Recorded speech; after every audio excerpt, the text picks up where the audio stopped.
we would like to welcome Juergen Stichenwirth for his topic today about prospecting secrets of the German-speaking countries. A little bit about Juergen.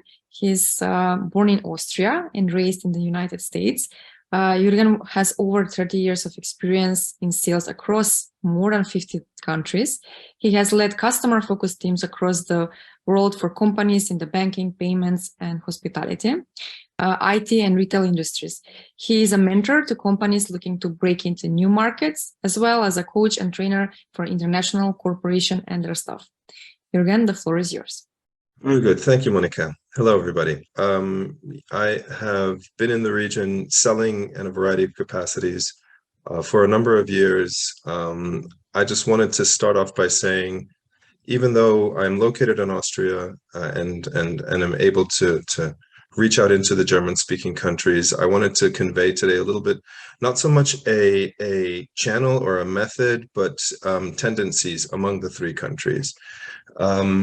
I will go through that over the course of the next couple of slides and welcome any questions that you have at the end. So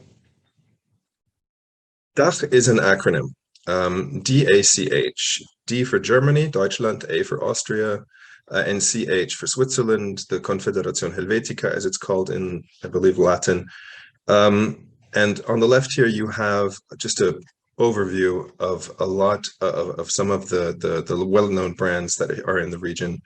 It is a region that is very interesting for a lot of people wanting to do business because of the companies that are here, because of the size of the companies that are here, but also the reach. You've got automotive with Porsche, VW, BMW, Mercedes, Audi.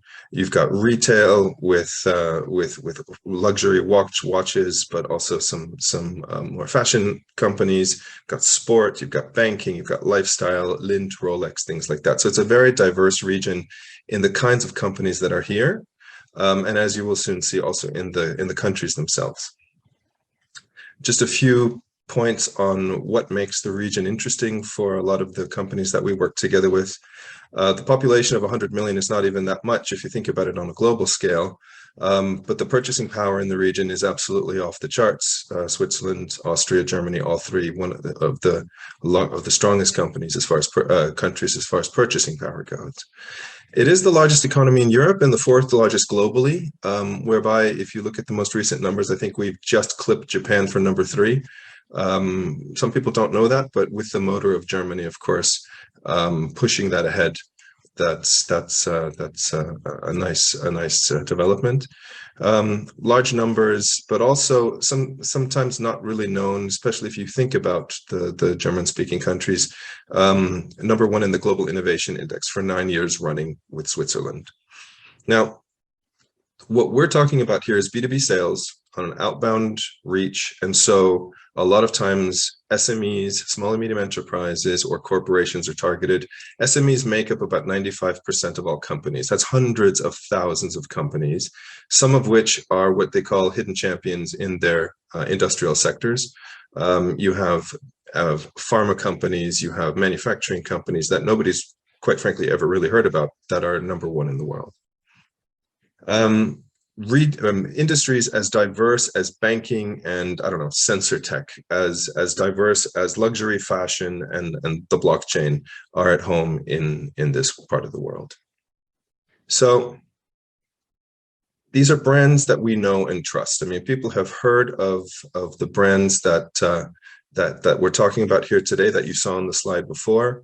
So much so, in as a matter of fact, that I remember I was on stage once presenting the region, and an American asked me why I'm presenting Adidas as part of the German-speaking regions, only he called it Adidas.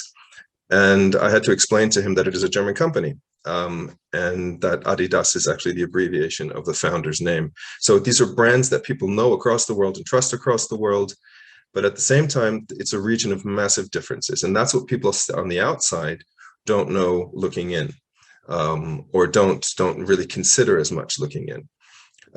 Again, working for a company in the United States, I remember we were lumped into the rest of the world, the ROW, this kind of a generic approach that will work in a specific region simply here needs to be taken a closer look at, and that's what we're going to do. So first of all, Austria is split into two halves, geographically, but also historically. The people from also here who are hosting us here today, the eastern part of Austria is more in the Slavic region, the western part of Austria is more in the Germanic region. That has large differences on how people act, how people do business, what is seen as professional, those kinds of things. Germany is basically split north-south, but the east, having come on a few years back, is catching up quickly. You have to consider where you are targeting, who you are targeting based on the geography. Switzerland is 8 million people that speak 4 languages, one of which is spoken by 40,000 people. To give you an idea, that's as if the UK had one official language outside of English because 500,000 people spoke it. So it's a unique country, not only language-wise, but also geographically. I remember being in a meeting in the Italian part, sitting outside 25 degrees, enjoying a drink on the side of the lake, and then taking the train up to Bern and going through the St. Gotthard, and it's snowing 3 degrees. So long story short, lots of diversity. So some of the things that I want to talk about today is what it means to target specific regions. So first off, you have to understand there is one German language. Almost no one speaks it. It is a language that is by the book. In fact, it's the only language that has been written down as to what is the correct way of pronunciation and what is the incorrect way of pronunciation. Needless to say, Austrians and Swiss most certainly don't speak it in the proper way. That's called High German. But again, nobody speaks it. So we're talking about 3 distinct languages: German, German, Austrian German, and Swiss German. The Swiss German being a stronger dialect than you would imagine. There are countless dialects, however, accents in the region. If I travel 300 kilometers here from my office in Vienna to the west, I'm going to have a little bit tough time understanding what people are saying. And if I go all the way to the other end of the country, I will have no chance. It's as growing up in the United States, in the Washington, D.C. area, and thinking about driving to Pennsylvania and not being able to understand what people are saying blows my mind. But that's what this region is all about. Now, one thing that they have in common is that they like to be approached in German, and that's what makes it so tough. It is a very economically interesting region, but they do like to be approached in their own language, even though it is quite common to speak English here. That first approach in German is necessary to also distinguish yourself to a certain degree from a flood of information that is coming towards these companies or to these people and their attention in the English language. And it doesn't really matter if it's via email or we've heard some great presentations on different channels about how to reach out to people. You have to be cognizant of the fact we're not talking about channels here. We're talking about a populace that needs to be addressed a certain way. Building rapport. Very important in sales, of course. You want to be sure that the people that you are talking to like you. You know, sales is about a certain amount of interaction. The point is, though, that in Germany, building rapport is done over facts, over straight talk, over jargon, statistics, case studies, things like that, with the relationship between the person coming second. In Austria, it's the exact opposite. In Austria, the relationship comes first. You have to be sure that these people, if you will, like you before you can go into your pitch. The idea then of a German selling in Austria is just as difficult as the other way around. But then if you come in from another region and you get it backwards, it can hinder you at the beginning. In Switzerland, it's about relationships. It's about understanding, but also in a positive way. Now, the difference to here is to Austria, relationships, and this is historically from the eastern part of Austria, is historically over negativity. I remember working in an Austrian bank in the late 90s, coming in after the weekend and talking to people in my still American head, if you will, about how the weekend was great. And they would go on about how terrible everything was and how the week starting off is going to be bad and their boss is on their back and the job is so hard and they've got 3 projects to finish this week. But that's how they bonded. So it's an interesting twist when you think of the German, Austrian, and Swiss region as being one region with just such big differences. Another one is communication style.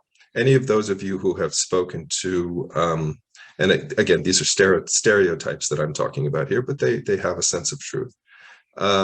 In the German region, very direct, very to the point. Austrians, not so much. Swiss, a little bit more to the point. The idea of, if you take these into consideration, even when you're just presenting, what do I need to have? How should I communicate? Well, for Germans, you need an agenda. For Austrians, you might need more of a story. It's a different way of going about it. Following rules. This is actually one of my favorite pieces, even though it sounds kind of boring. Following rules in the different countries is seen completely differently. In Germany, you follow the rules to a certain extent, but it's okay sometimes to, let's say, ask for an extension of a timeline, or to, I don't know, submit something maybe via email when it should come via a different channel. You do that in Switzerland, it will get you kicked out of the negotiations. In Austria, it is perfectly okay. Now, the way you see that in everyday life is if you take your car on the highway and you decide to exceed the speed limit. There's a great story of a Saudi prince driving I believe it's an RS6 or some RS8, some big Audi, going well over 230 kilometers an hour. And in Switzerland, your fees, your penalties are calculated according to your income. So he had to pay roughly 1 million Swiss francs for going that fast. In Germany, there's stretches of the highway where it wouldn't matter because you're allowed to go as fast as you want. And in Austria, we have the speed limit, which is 130 on the highways, but we are allowed to go 10% over. So everybody has its little things, and the following the rules is one of the points here. The next is time management. Again, we've talked about the Germans, one step at a time, finish the task at hand. In Austria, it's a little bit wider. If you're negotiating with somebody who is in Germany, and you decide to open up another topic before the first one is closed, you're going to get rebuffed, because there is a certain amount of how do we do business? What is the right way of doing business? And that is taking it one step at a time. Do not waffle, use your numbers, use your information to get to the point that you're trying to make.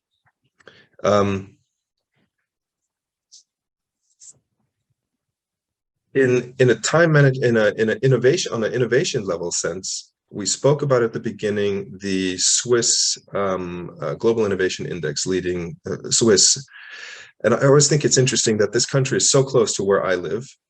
And yet, if it weren't for Corona, we would still all be paying 50% at least in cash, because we are so stuck in our ways sometimes. And me as an expat, it drives me nuts, I'll admit. But trends such as mobile payments, digital processes, things like that just simply have not captured the populace's attention here. Paying with your phone at a convenience store 3 years ago was unthinkable. Now, thanks to Corona, at least now this tap and go has come to Austria as well. There's a funny saying that if the world comes to an end, come to Austria, because everything happens 3 years later. To a certain degree, however, it is due to the fact that it is a very stable region, a very stable country in the sense, if you think about Austria, if you think about Germany. People are a bit set in their ways. People like the comfort that the high standard of living has given them. And, Vienna is number one, I think, now for 10 years running, of the city with the highest standard of living, but Zurich, Geneva, Munich aren't far behind. And that has a certain amount of comfort that is associated with it, so that you have to try a little bit harder when you're trying to sell an innovative solution to them. That might change the way they do things. So what do you do? How do you go about this?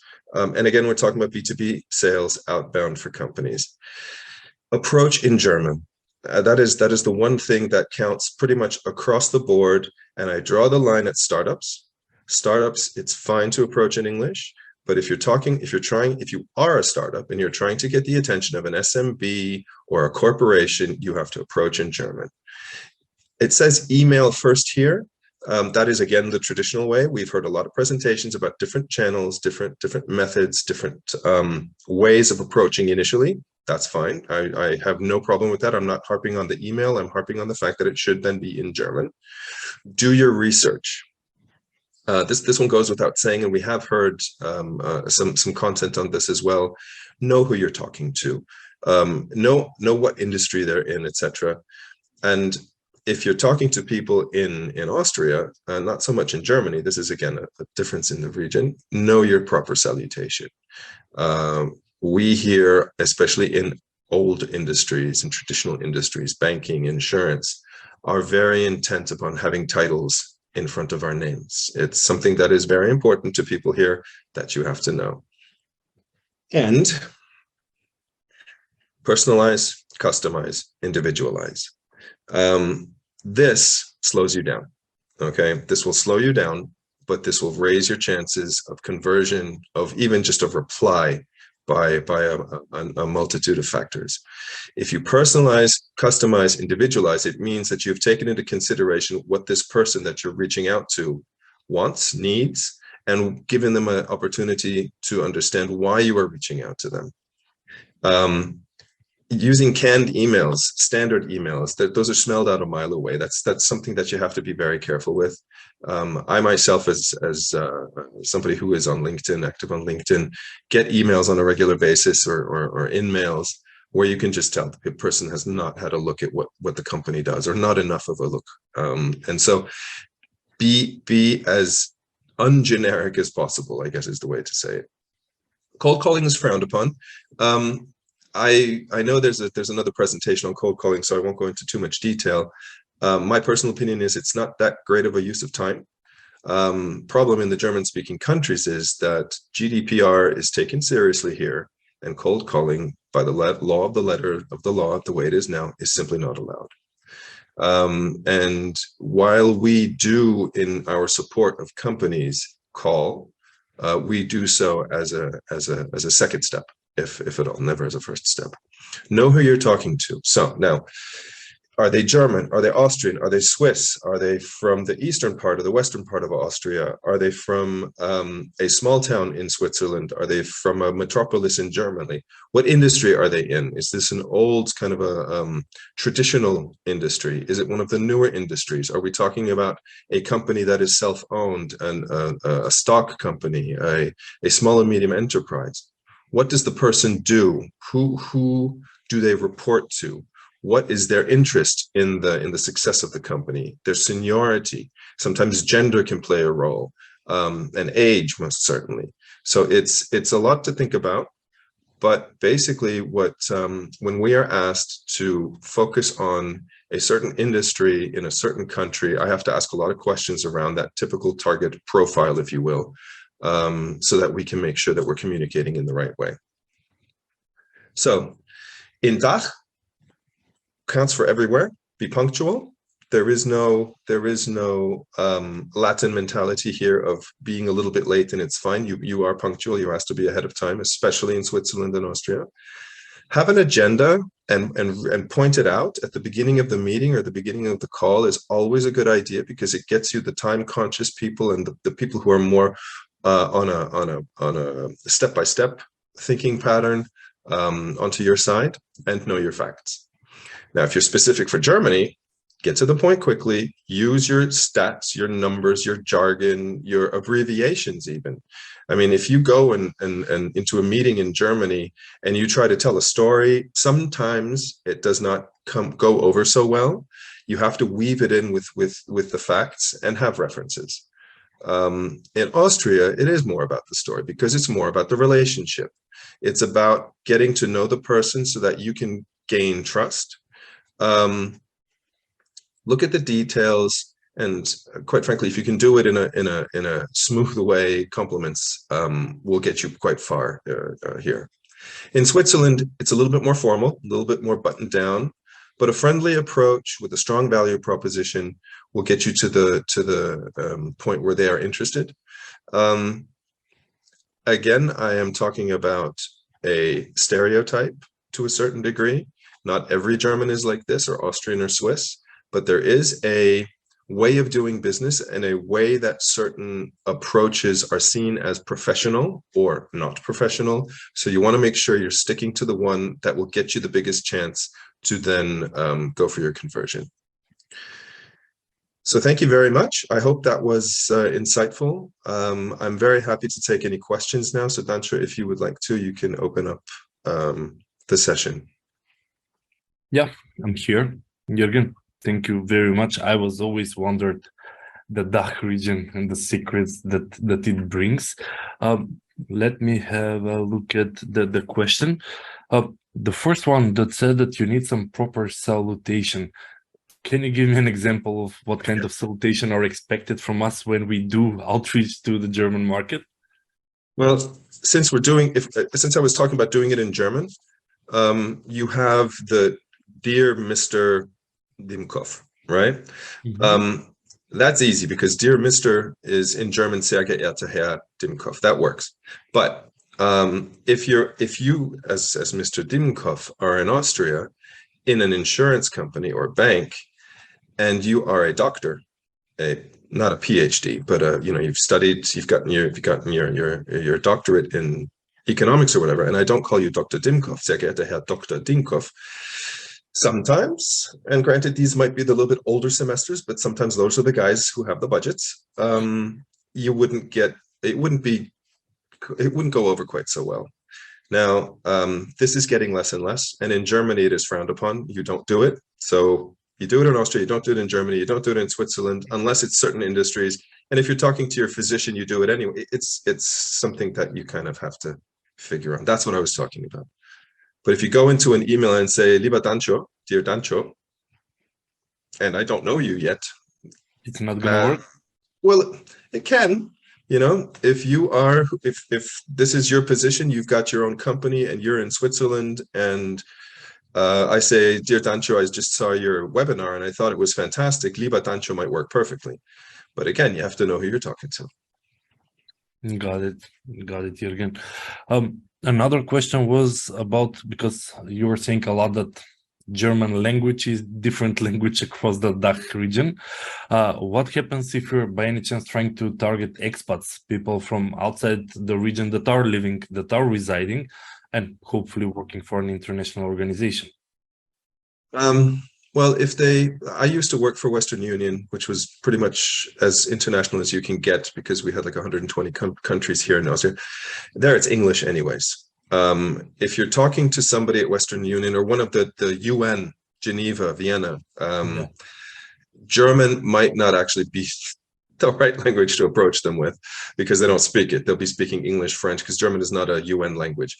But in essence, what I'm talking about is approaching your, those 300,000 companies that are across the German-speaking landscape that you want to get in front of. Expats, it can sometimes come back that you get an email, listen, I don't speak German, could you send me that in English? That's happened before. Got it. Let me see if there are any other questions in the pipeline. I don't have any, but I have indefinite questions, Juergen, when I talk with you. You said that when we're reaching out to the DACH region, email is the first thing that we should do, and then we can continue with the different channels, whether after the conversation has been established to move toward LinkedIn or toward the cold calling, which is no longer cold calling if it's after some exchange. Now, my point was more about, it wasn't about so much email as it was a channel. If your channel is LinkedIn and you say, I want to approach these people over LinkedIn, do it the right way, know who you're contacting and write them with the right salutation before you call. That was my only point. I'm not advocating for email. I'm advocating for a channel that is used in the proper way. Well, I actually got exactly the same question from Teresa. Should we focus more on email in DACH region? I'll tell you what, the reason why we do is because the chance of getting in front of somebody is higher than in LinkedIn. LinkedIn is seen as a bit as a sales tool. It has been corrupted to a certain degree, and that's why LinkedIn has kind of upped its what do you call it? It's restrictions, I suppose. We just find that a well-crafted, interesting first approach, and again, I'm not advocating for email or not, but we use email, is just a way of getting people's attention. And then you follow up with a phone call, explain this is why we called you. And with a little bit in the background of GDPR, you want to have a justifiable interest when you're reaching out to somebody. Especially, we did a campaign in the legal industry in Germany. and earned a little bit of pushback, just to put it mildly. But then explained, listen, this is something that should interest you, and that's why we wrote you, and it was fine. Juergen, I do have a lot of questions for you, so I'll Sure, try keep going. fire. But I have from Robin, which platforms and tools are most recommended for lead generation in the DACH, especially Germany? Lead generation in DACH, I mean, there's a couple. I would just have to say, because I'm not advocating for any one or the other, I would have to say it has to be one that you can have a data processing agreement with to cover GDPR. Don't do anything else, or else you're going to get yourself into trouble. But I mean, as far as finding email addresses that are out there somewhere, we have used 3-4 different ones: Reply, Snovio, Apollo. But I'm sure Dancer can elaborate much more on this. I'm more the guy who sits in front of the client and tries to convince him to spend his money. I'm not the guy who's doing the research itself. Yeah, true. Yeah, they were checking maybe there's some specific tools, but the regular ones still apply in the DACH region. Oh, sure. I'm just saying, make sure that they are kosher in the sense that they're not just, scraping stuff that they shouldn't scrape. Got it. And would the SME in the region prefer to work with a local or a regional partner, or does it not matter? That's a great question, because it really has changed. I would say 5 years ago, made in Germany, inside Germany or Austria or Switzerland, was important. In fact, it was to the point where you say, a German coming down to Vienna to sell has absolutely no chance. No chance. Absolutely no chance. We going to Germany might have a little bit of a chance because they don't take us quite as seriously, if you know what I mean. But now, and back then, coming from Poland or from North Macedonia or from Greece or from UK or US, China was unthinkable. And that has massively changed. I still think, I know that your chances lie in being able to approach in language and then switch. You cannot, there's the wave of requests for attention that come in English is just mind-blowing, as everywhere. And so to differentiate yourself, it's about that. But as far as working together with, let's say, a company doing developmental work or having a product or a project, those times are thankfully behind us. And there's a lot of companies from, I guess you could say, the former East or South that are doing really good business in the German-speaking countries. Got it. And another question was in regards to the persistency. Should you be persistent when doing cold outreach to DACH region? And when should you give up? At one point, enough is enough. You know what? That is probably the hardest question to answer. I have reduced rather than increased, for the simple reason that it just feels better to me personally. That might be my preference. What I like to do is, if I have a list of names that I'm reaching out to, and 80% don't say anything at all, some say no, some say yes, but those 80% you don't know what they're thinking. Well, with the statistics over email and the interaction with that you have, you can sort of prioritize and say, okay, these guys deserve a call, or these guys, when the company that I'm representing has a new event that they want to talk about, we can talk about that event. But you always have to communicate with news or with value. Just being persistent for persistence sake, it really can get people to just not pay attention anymore, as anywhere in the world. I think that's just a human thing, not so much a German or German language thing. Got it. I have one more question, Juergen, for you. Sure. We know the platform Xing or XING, which is like an alternative. Xing. It comes from crossing. Xing. Xing. Okay. Xing.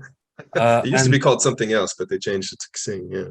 And the question here is that it in Macedonia is not used at all, and in LinkedIn is kind of much more used. But for the DACH region, I saw that the Sync platform is quite utilized by a lot of business people. So I was just curious to hear your opinion on the platform. So my opinion on the platform is that it is secondary to LinkedIn for most industries.